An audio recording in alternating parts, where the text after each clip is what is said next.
Boa quarta, pessoal. Boa quarta, primeiro ano.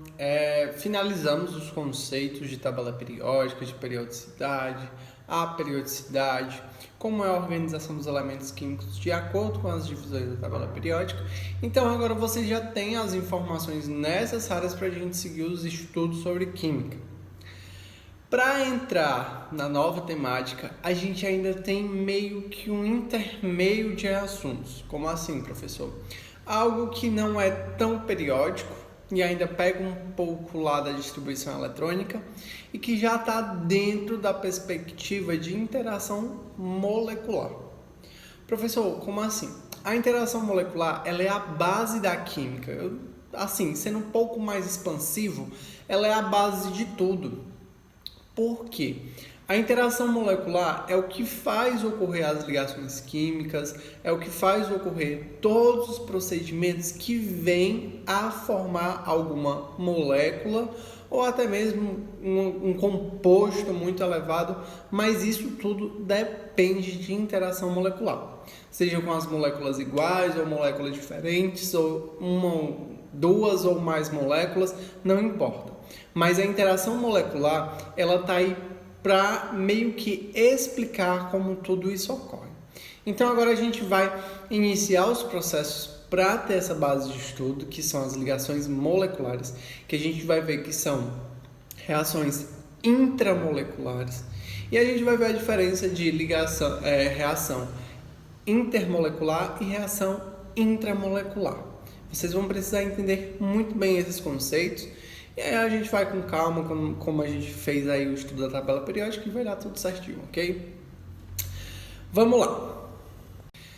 Para começar, a gente vai falar da regra do octeto mais a fundo. Eu já explanei ela um pouco do que seria a regra do octeto.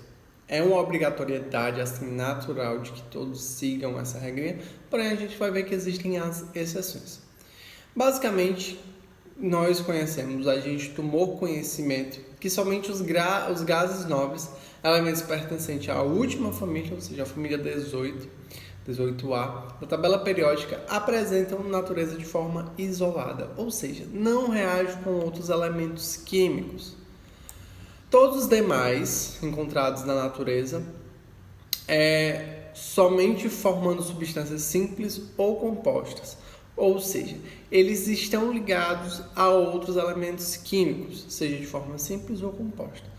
Seja ele formado só por elementos dele mesmo, por exemplo, o oxigênio, o O2, só é formado por molécula de oxigênio, mas também tem a água, que tem molécula de oxigênio e molécula de hidrogênio. Diferentemente desses, os gases nobres, eles só estão em sua forma simples, eles não precisam estar ligados a mais ninguém para poder coexistir. Essas ligações químicas tornam o átomo mais estável do que seu estado fundamental, pois ele perde energia no momento que se realiza a ligação. O que foi que eu meio que quis adentrar já? Que as ligações que os átomos fazem para a formulação de moléculas deixam eles mais estáveis. Por isso que eles têm essa necessidade de se aglutinar, ou seja, de se juntar com outra molécula para garantir sua estabilidade. E é por essa estabilidade que é possível que as substâncias estejam ao nosso redor e dure tanto tempo. Tem um caso muito intrigante, quase não sai, que é o caso presente nos ossos de dinossauro, que duram milhões de anos. E aí a gente tem o carbono e tem toda uma reatividade do carbono para saber a datação com base no carbono 14.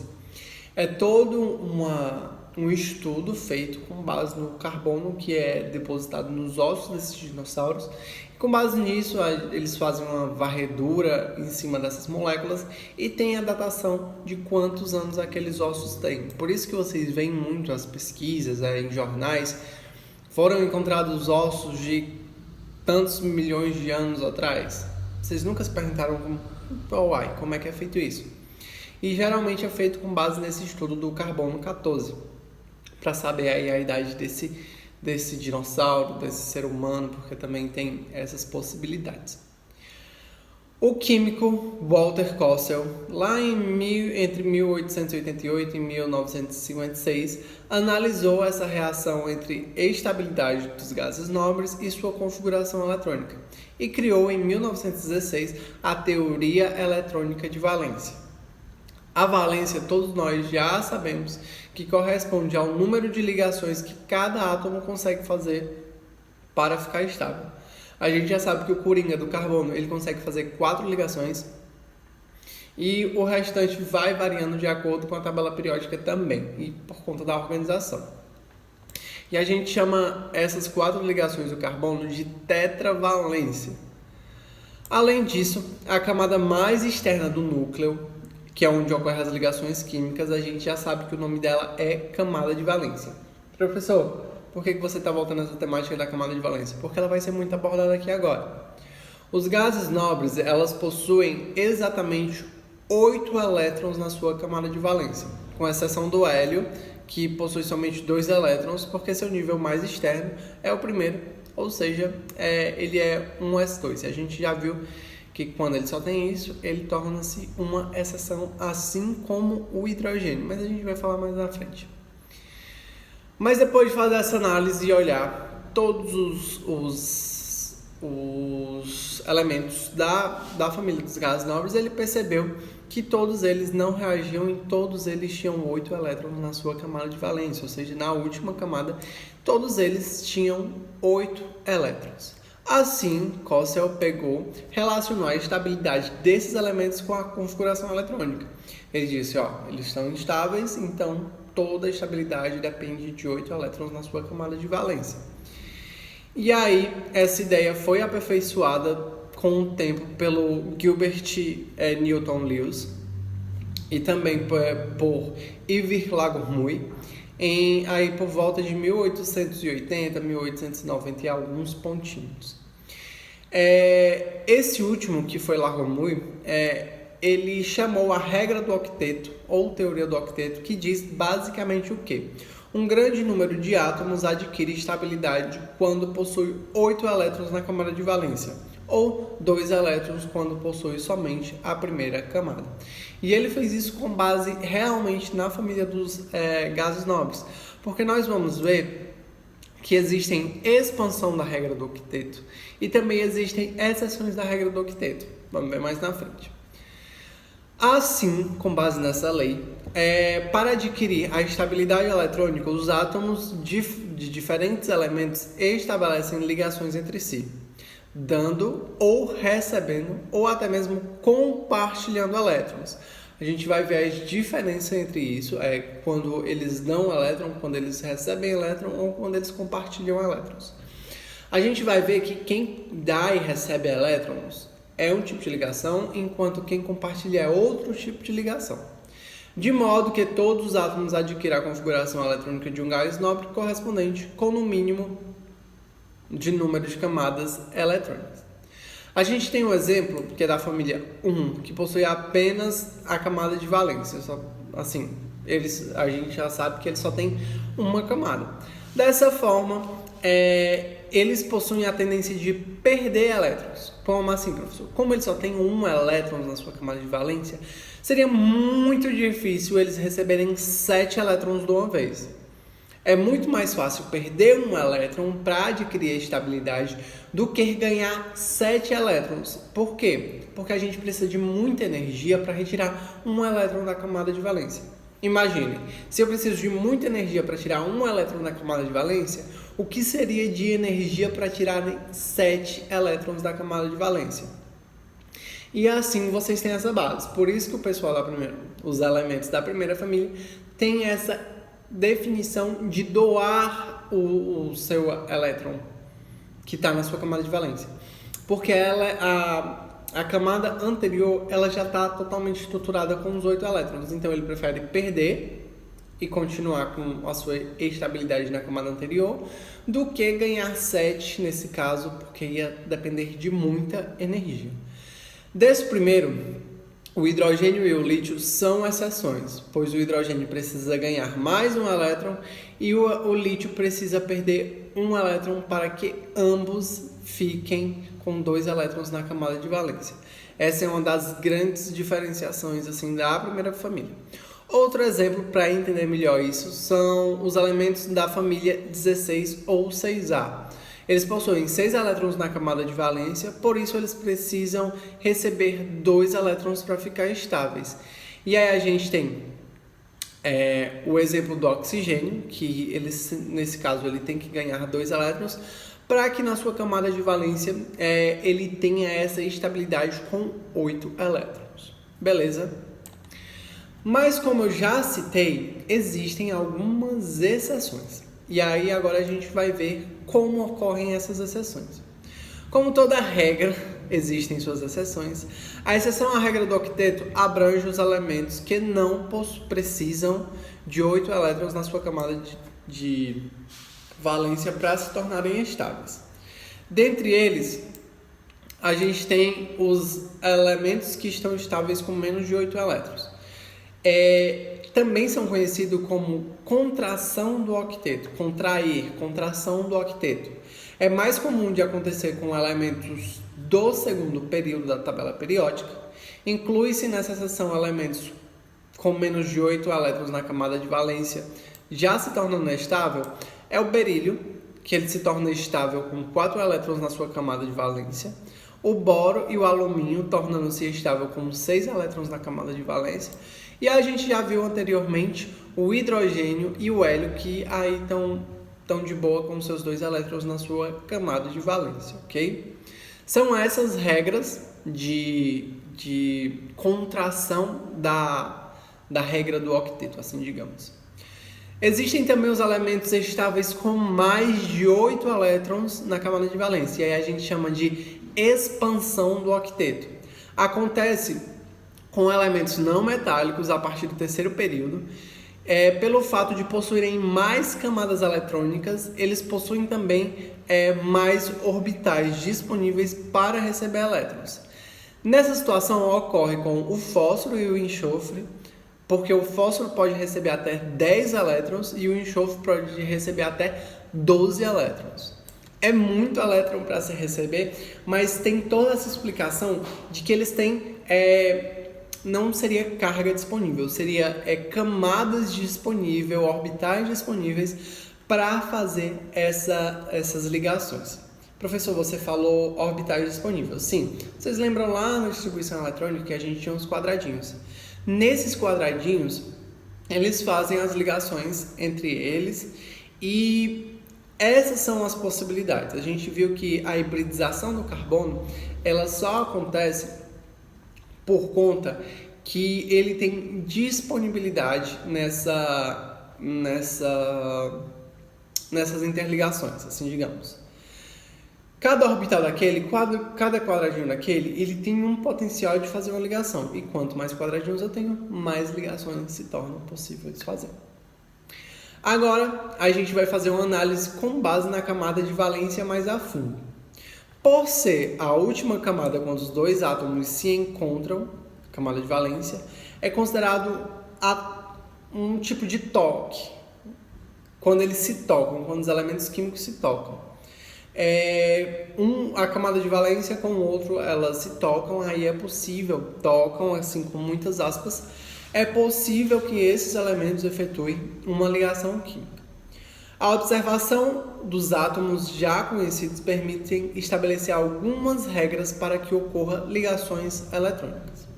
A primeira regra seria, quando o átomo tiver 8 elétrons na camada de valência, existiria uma estabilidade e ele não se ligará com os outros átomos. Por isso, de forma nenhuma composto com os gases nobres, ou seja, hélio, neônio, argônio, criptônio, xenônio e radônio. A segunda regra seria, basicamente, quando o átomo possuir menos de 8 elétrons na camada de valência, ele tende a se associar, ou seja, ele tende a se juntar com outro átomo para completar ou eliminar a camada incompleta. Professor, como assim? É o que a gente já viu anteriormente. Nessa segunda regra, ele diz que quem tiver menos de 8 elétrons na sua camada de valência tende a se juntar ou até mesmo para que isso ele compartilhe para completar ou ele elimine um elétron para que ele fique estável. Terceira regra, com 1, 2 ou 3 elétrons na camada de valência, o átomo procura eliminar. Isso é uma regra. Com 1, 2 ou 3 átomos na sua camada de valência, ele sempre vai ter tendência a doar elétrons. A quarta regra, com 5, 6 ou 7 elétrons na camada de valência, ele tende a completar, ou seja, receber elétron. Professor, e quem tem 4? É a quinta regra. Quem tem 4 elétrons na sua última camada, tanto faz eliminar ou completar. Dependerá do elemento químico em questão. Professor, e depende do quê? Da eletronegatividade. E aí já vem o estudo da tabela periódica. Saber quem é o elemento químico mais eletronegativo, porque quem tiver maior eletronegatividade tem maior tendência a receber elétrons, ok? Então, fica aí essas regras para vocês saberem, até porque existe, então, uma regra prática para verificar a distribuição eletrônica de um átomo. No entanto, é importante saber que toda regra tem essas exceções, então a gente já trabalhou essas exceções hoje também, levando-se em conta que a representação universal das camadas KLMNOPQ é base para todos, distribuindo-se os elétrons dos elementos químicos, levando em conta a quantidade máxima de elétrons em cada camada, até chegar à camada de valência de um elemento em questão. Professor, você embolotou, foi tudo. Pessoal, é basicamente o quê? A gente já tem as regras de distribuição eletrônica que a gente já viu, segundo Linus Pauling. A gente já sabe que a gente tem que seguir essa regra de distribuição eletrônica. 1s2, 2s2, 2p6, de acordo com o que a gente tem, com base nos estudos, e a gente tem que respeitar isso para efetuar toda essa parte de análise em termos de estabilidade eletrônica. Quem vai doar, quem vai receber, por que está fazendo aquilo, por que está ocorrendo. Por isso que é tão importante saber essa parte da regra do octeto. Eu decidi falar sobre regra do octeto porque a gente já ia entrar em interação molecular, ligações químicas, e é necessário entender essa troca que a gente faz em relação aos estudos da tabela periódica, aquela parte do diagrama de Pauling, entender como é o funcionamento de uma ligação química a partir da camada de valência. Porque, como eu falei nas outras aulas, uma ligação química ela ocorre de acordo com as disponibilidades de espaço que ela vai ter ali na camada de valência dela, para receber elétrons ou para doar elétrons. Sempre vai haver essa troca, compartilhamento, e a gente vai trabalhar um pouco sobre isso agora nessas nossas aulas, com calma, claro. Pegando esse gancho que eu já iniciei, lembrem do diagrama de Pauling, que a gente faz toda a distribuição eletrônica, para descobrir quantos elétrons eu tenho basicamente ali na minha camada de valência. A camada de valência ela vai delimitar o que como o meu átomo ele vai se comportar em termos de junção química ali com outros elementos, ou então com até elementos parecidos com ele mesmo.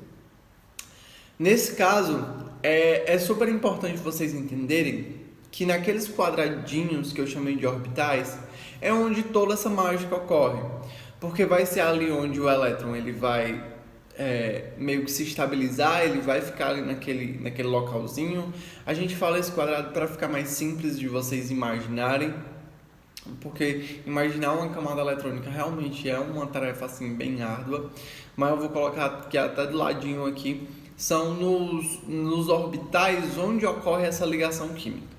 E como a gente já viu nas primeiras aulas, uma ligação química, uma reação química, ela muda basicamente a formulação do meu elemento químico. Ela vai mudar as propriedades químicas, seja temperatura de fusão, ebulição. Tem essa mudança drástica, diferentemente da mudança física, que não é tão drástica, não mexe ali na estrutura da molécula. Já a mudança química, ela mexe na estrutura da molécula, ok? Só para dar uma relembrada básica. Dentro disso, e pegando ainda também a tabela periódica, nós temos os grupos de substâncias.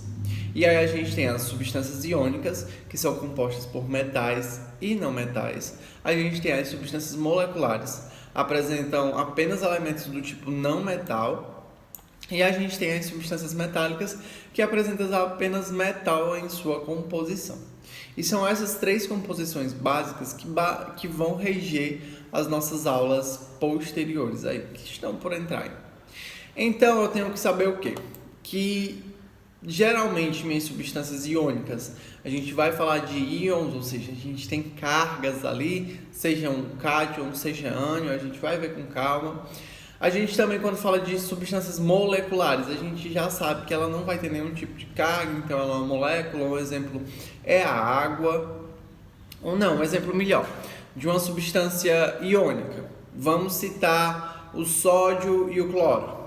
Quando eu tenho o íon sódio e o íon cloro, eu tenho cargas envolvidas. Quando eu junto os dois, eles formam uma molécula de NaCl, que é também conhecido aí como cloreto de sódio, também é utilizado na nossa cozinha.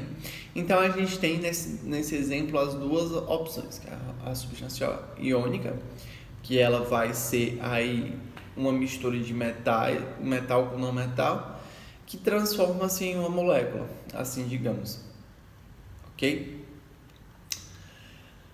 Na próxima, a gente tem a introdução às nossas ligações químicas. E as ligações químicas são classificadas, como a gente viu na aula passada, em ligações intramoleculares e ligações intermoleculares. São nomes parecidos, porém existe uma grande distinção entre esses dois. Primeiro, por quê? Nas interações intramoleculares ocorre quando eu tenho átomos para formar moléculas. E essa propriedade é responsável pelas propriedades químicas. E elas se dividem entre iônica, covalente e metálica.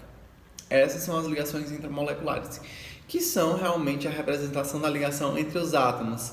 Geralmente, elas têm muita força e muita energia envolvida, porque é muito complicado tirar ali. A gente já viu que precisa de muita energia para a modificação do átomo em relação ao elétron. E a segunda, a gente tem as ligações intermoleculares, que também são conhecidas como forças intermoleculares, que ocorre entre moléculas, a agregação de moléculas, responsáveis pelas propriedades físicas dos compostos. E elas são divididas em íon dipolo, dipolo-dipolo, dipolo induzido e ligação de hidrogênio, que também já foi conhecido por muito tempo como ponte de hidrogênio. Porém, elas têm força, sim, elas têm uma energia considerável, porém elas não são tão fortes quanto as ligações intramoleculares. Porque a gente já viu que a primeira, as ligações intramoleculares, elas têm ali a propriedade de mudança química, enquanto as intermoleculares têm capacidade de mudanças física. Inicialmente, a gente vai entender melhor as ligações intramoleculares, para poder depois passar para as ligações intermoleculares. E a força entre essas duas, a gente tem que entender que existe a força de interação entre átomos, que são responsáveis pela formação de moléculas, agrupamentos de átomos ou sólidos iônicos. E a gente vai ver que essas ligações químicas, elas variam entre iônica, covalente e metálica. Vai ser nosso beabá aí, como a gente teve os beabá passados, a gente vai ter esse beabá agora. Iônica, covalente e metálica, falando de intramolecular. As ligações químicas, elas são interações que ocorrem entre átomos para se tornar uma molécula ou substância básica de um composto. Existem três tipos de ligação, que são as covalentes, as metálicas e as iônicas, e cada uma tem sua energia distinta em termos de formação. A gente já viu que os átomos eles sempre buscam realizar ligações químicas para chegar à sua estabilidade eletrônica, como a gente viu na teoria da regra do octeto na aula passada. Então essa busca por essa estabilidade vem por essa justificativa na teoria da regra do octeto, e a gente foi reforçando, foi postulado por Newton-Lewis. Ele também vai estar muito presente aqui nos nossos estudos quando a gente falar de estrutura. E o princípio fundamental, ele precisa de 8 elétrons em sua camada de valência, com algumas exceções, e para isso ele doa ou compartilha elétrons, ele doa, recebe ou compartilha elétrons da sua camada mais externa, que é conhecida como camada de valência, para realizar aí essa ligação química. Os únicos que não se envolvem com os outros aí e formam essas ligações são os gases nobres. E agora, entrando realmente nos tipos de ligação, a gente tem a primeira, que é a ligação iônica, que também é conhecida como ligação eletrovalente ou heteropolares. Acontece entre metais e elementos muito eletronegativos. Como assim, professor? Tem os metais, aí a gente vai falar dos metais alcalinos, dos metais alcalinos terrosos, alguns metais ali de transição, com elementos não metálicos muito eletronegativos.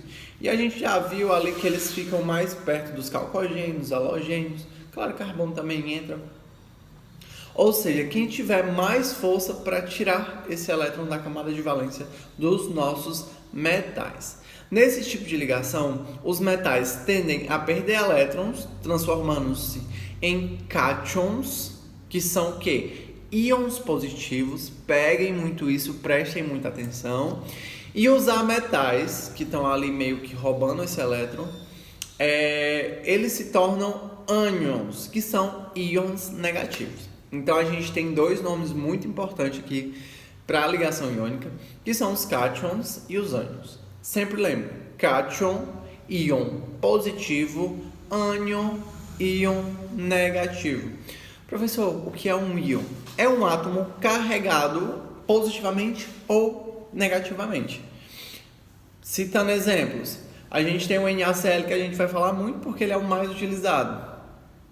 Quando a gente tem o NaCl, no caso, Na, que é o sódio, ele é nosso metal, e o cloro é nosso ametal. Então a gente tende que o sódio ele tende a ficar carregado positivamente, então ele perde um elétron, enquanto o cloro ele fica carregado negativamente, porque ele recebe um elétron. Então a gente já sabe, se eu perdi carga negativa, eu fico positivo, se eu ganhei carga negativa, eu fico negativo. Não se esqueçam dessas coisinhas que a gente vem falando, que eu sempre peço atenção para vocês. Os compostos iônicos geralmente são duros e quebradiços, possuem alto ponto de fusão e ebulição e conduzem corrente elétrica quando estão em estado líquido ou diluídos em água. A gente já viu isso também com base na tabela periódica. Como eu citei antes, a ligação iônica entre o sódio e o cloro é uma das mais utilizadas como observação para isso. É interessante ficar atento ao fato de que o átomo que ganha elétron vai se tornar o íon com sinal negativo e o átomo que perde elétron fica com sinal de íon positivo. E aí a gente já reforçou aí anteriormente sobre o porquê que isso acontece. Fora o cloreto de sódio, a gente também tem o bicarbonato, a gente tem o amônio, a gente tem o sulfato, e esses também fazem parte, como muitos outros tipos de compostos iônicos. A próxima é a ligação covalente. A ligação covalente ela ocorre pelo compartilhamento. Antes era pela perda e ganho, agora é pelo compartilhamento de elétrons. Ninguém perde, ninguém ganha, todo mundo compartilha. Em virtude de quê? Porque eles têm uma eletronegatividade parecida, então eles ficam ali num cabo de guerra muito louco, dizendo, não vou te dar, eu também, entendeu? Ninguém consegue roubar o elétron de ninguém. Então eles sentam e digam, olha, bora compartilhar esse aqui que nós dois ganhamos. Então daí surge a ligação covalente, compartilhadinha ali e todo mundo feliz. O pessoal compartilha e fica feliz. Eles, nesse caso, eles não doam ou recebem elétrons como ocorre na ligação iônica. Eles compartilham pares de elétrons para assim ficarem estáveis de acordo com a regra do octeto. Esse tipo de ligação é muito recorrente nos elementos simples, como o cloro, hidrogênio, oxigênio e também nas cadeias carbônicas, que a gente vai ver lá no terceiro ano, sobre essas cadeias que são enormes e tem esse tipo de ligação covalente. A diferença de eletronegatividade entre o ligante determina se a ligação é polar ou apolar. Professor, não entendi. Vamos supor que eu tenho um elemento mais eletronegativo que o outro, mesmo assim eles estão compartilhando. Quem for mais eletronegativo, ele puxa a nuvem de elétrons para próximo dele, porque ele tem ali mais força. Então a gente cria um polo. E aí a gente vai trabalhar nas ligações covalentes as moléculas polares e as moléculas apolar. Quando eu tenho uma molécula polar, quando eu tenho um polo ali negativo, e eu tenho os polos positivos, e quando eu tenho uma molécula apolar é porque ela não tem nenhuma diferença de carga na sua estrutura, ok? E aí a gente tem exemplos como o cloro, que é uma molécula apolar, ou seja, ela não tem diferenciamento de carga, assim digamos, enquanto a ligação de cloro com hidrogênio, a gente tem uma molécula polar. A gente vê que o cloro, por ser mais eletronegativo, ele consegue puxar a nuvem de elétrons para mais próximo dele, então ele cria um polo mais negativo próximo a ele, enquanto o hidrogênio ele fica com um polo positivo. E para finalizar a aula de hoje, ultimamente eu não tenho esticado muito, porque vocês andaram reclamando da minha aula, que era mais de 20 minutos, mas vamos lá. Finalizando com as ligações metálicas. Esse tipo de ligação ele ocorre entre metais que englobam os elementos da família 1A, que são os metais alcalinos, 2A, que são os metais alcalinos terrosos, e os metais de transição que estão todos no bloco B, grupo do 3 ao 12. E aí a gente chama as famosas ligas metálicas, que estão aí no nosso cotidiano. A característica desse grupo, em relação às ligações, é a movimentação de elétrons na molécula. O que explica o fato dos materiais metálicos no estado sólido serem ótimos condutores elétricos e térmicos. O que é que acontece? As moléculas, os átomos, eles se ligam, por exemplo, os átomos de sódio, eles se ligam, ficam todos ligadinhos, e eles ficam meio que envoltos em um mar de elétrons. Os elétrons, eles ficam estruturados entre os átomos, formando assim como, digamos, uma rede de elétrons. Por isso que os metais têm uma capacidade tão boa em relação à condução elétrica, porque os elétrons eles estão meio que em uma cadeia muito bem definida. E quando isso ocorre, a eletricidade ela flui de uma forma mais branda. Por exemplo, se eu tenho um rio e esse rio eu não tenho nenhum tipo de ponte, barragem, tende que a água ela vai passar de uma forma mais efetiva, ela vai fluir ali sem nenhum problema. Isso falando de uma ligação metálica. Agora, por exemplo, você tem uma ligação covalente, digamos que eu coloco uma barreira ali, a água ela vai precisar de um tempo para burlar aquela barreira e passar por cima dela. Então eu tenho meio que uma dificuldade ali. Assim seria a corrente elétrica nas ligações, assim, digamos. Quando é metálica, eu não tenho nenhuma barreira, assim, digamos, entre a condução elétrica, enquanto nas outras eu encontro aí essas diferenciação. E exemplos de ligação metálica, a gente tem um aço, que é a ligação de ferro com carbono, a gente tem um bronze, que é a ligação do cobre com o estânio, a gente tem um latão, que é a ligação do cobre com o zinco, e a gente tem o ouro industrial, que é vendido como joia, que é uma liga metálica de ouro com cobre, ok? Então, finalizando esse nosso conteúdo, nossa prova, ela vai ter toda essa parte que a gente viu de tabela periódica, a gente vai ter também essa parte de ligações químicas, interação intermolecular e a regra do octeto, mas eu vou cobrar mais essa parte da relação da tabela periódica para vocês, ok? Então, respirem, tenham aí uma semana com calma. Essa semana que vem vai ser nossa prova, então eu tenho certeza que vocês vão tirar de letra. Essa semana atentem-se para dar uma revisada no conteúdo. A semana semana que vem vai ser nossa prova, dia 20 e uns quebrados, eu esqueci. Mas é isso, pessoal. Respirem, a prova não vai estar difícil, só se concentrem. E qualquer dúvida essa semana, principalmente me procurem, professor, me explica mais isso aqui. que eu vou dar uma olhada com mais carinho, ok? Então, semana que vem, então, todos uma ótima prova. Vou colocar mais alguns avisos, conteúdos, algo interessante para vocês lerem no nosso resumo, ok?